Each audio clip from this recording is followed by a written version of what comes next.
Bismillahirrahmanirrahim. Assalamualaikum warahmatullahi wabarakatuh. Maka ketika Allah pertemukan kita dengan Ramadan kali ini, artinya apa?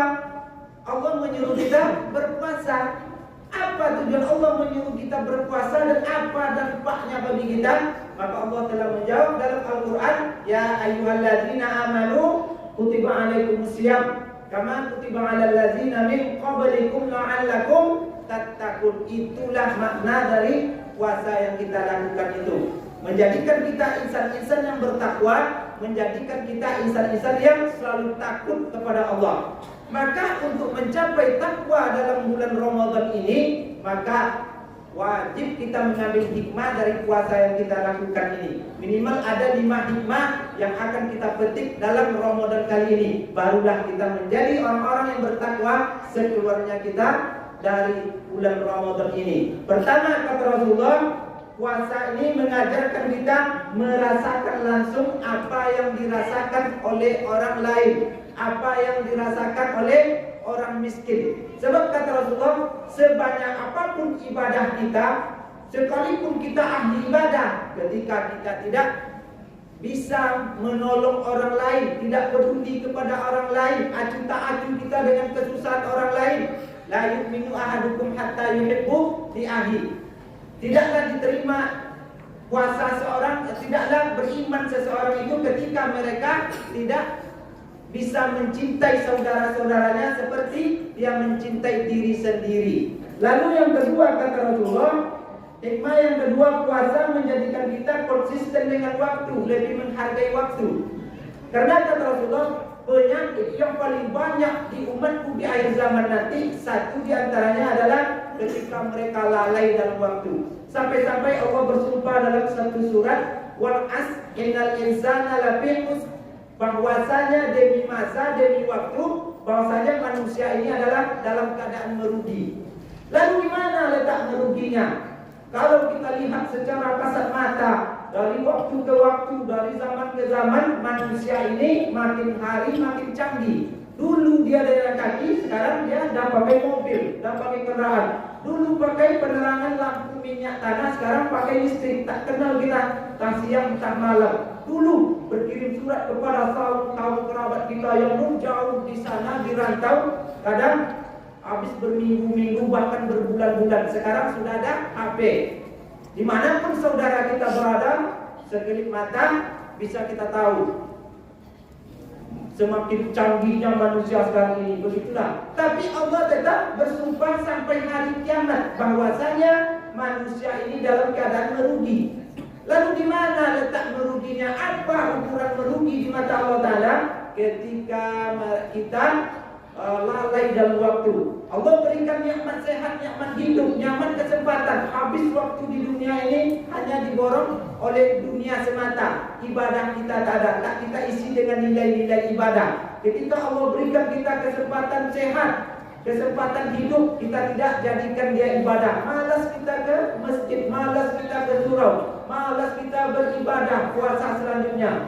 Maka orang-orang seperti ini, kata Rasulullah, ketika mereka ada dalam keadaan merugi ini, diberikan 2 penyesalan, kata Rasulullah. Yang pertama, penyesalan ketika dia sakit, ketika Allah cabut nikmat sehatnya. Kedua, ketika dia telah meninggal dunia. Lalu kapan dia penyesalan di dunia? Ketika dia sakit, ketika Allah cabut nikmat sehatnya, menangis mereka, meleleh air matanya, mendengar sayup-sayup suara azan, mereka ingin sholat, mereka ingin puasa, mereka ingin beribadah. Tapi apalah daya, ketika itu badan sudah tidak bisa digerakkan lagi. Menyesal kita ketika itu. Inilah orang-orang yang celaka itu, kata Rasulullah. Lalu adakah orang yang beruntung? Ada. Siapa mereka?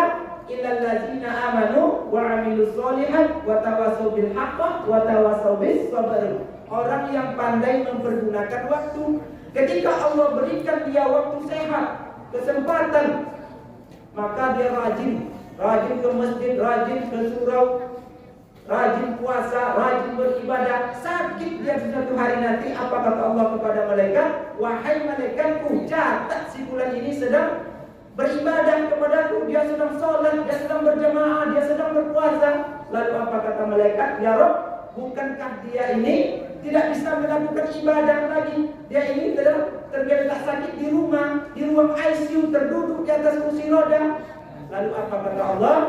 Wahai malaikatku, sengaja saya sakitkan dia, saya angkat nikmat sehatnya. Kenapa demikian? Karena saya mau mengangkat derajatnya melalui sakit ini. Andaikan orang ini tidak saya sakitkan, maka orang ini tak akan berhenti beribadah kepadaku. Maka sekarang catat dia sebagai insan yang beribadah kepadaku. Maka dicatat oleh malaikat, inilah orang yang beruntung ini.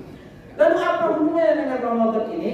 Ramadan ini mengajarkan kita konsisten dengan waktu. Siapapun mereka, apapun jabatannya, kalau azan subuh berkumandang, maka kita akan berhenti makan, akan berhenti minum, akan berhenti dari hal-hal yang membatalkan puasa. Begitu pandainya kita menjaga waktu.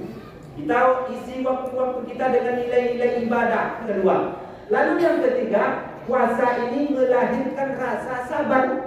Kenapa demikian? Karena di luar puasa kita gampang marah, sulit mengontrol emosi kita. Maka dalam bulan Ramadan ini kata Rasulullah, andaikan ada orang yang mencaci maki kita, andaikan ada orang yang mengajak kita berkelahi, andaikan ada orang yang memancing emosi kita, padahal kita dalam keadaan lapar, dalam keadaan haus, dalam keadaan sangat panas terik, maka kita akan berkata, "Falyaqul inni shaim, saya berpuasa, sungguh saya berpuasa." Ketiga, lalu yang keempat kata Rasulullah, puasa ini mengajarkan kita mengontrol hawa nafsu. Sebab puasa ini sifatnya menahan nafsu, menahan nafsu makan, menahan nafsu tidur, menahan nafsu haus, menahan nafsu syahwat. Padahal yang kita tahan ini adalah hal-hal yang halal.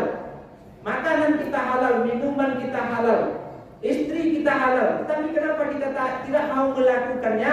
Karena kita merasa berpuasa. Artinya apa? Sedangkan yang halal-halal, yang halal-halal saja bisa kita tahan, apalagi di luar puasa nanti yang haram-haram, tentu kita lebih bisa menahannya. Kemudian yang terakhir, yang kelima kata Rasulullah, puasa ini menjadikan kita muraqabah, merasa dekat dengan Allah. Kita tidak merasa dikawal oleh polisi, petugas, CCTV. Kita tidak merasa dikawal oleh orang banyak, tetapi kita merasa dikawal oleh Allah Ta'ala. Sehingga kita tidak mau makan, padahal di rumah banyak nasi, banyak minuman, rumah dikunci, orang tidak ada di rumah. Apa salahnya kita makan? Inilah hebatnya puasa ini. Kita merasa antara kita dengan roh kita, ini menuntut kejujuran kita. Tak mau kita makan. Padahal kalau bisa kita makan, pura-pura lapar kita sudah itu kan bisa. Tapi kita tak mau melakukannya. Kenapa? Karena kita merasa Allah melihat kita. Maka itulah kita tidak mau makan dan minum. Siapa? Allah Ta'ala itu la ta'khudhuhu sinatun wa la naum. Dia tak pernah mengantuk dan dia tak pernah tidur. Inilah yang mengawasi kita. Andaikan rasa ini kita bawa di luar Ramadan nanti, maka kita akan menjadi insan-insan yang bertakwa, insan-insan yang selalu takut kepada Allah. Ini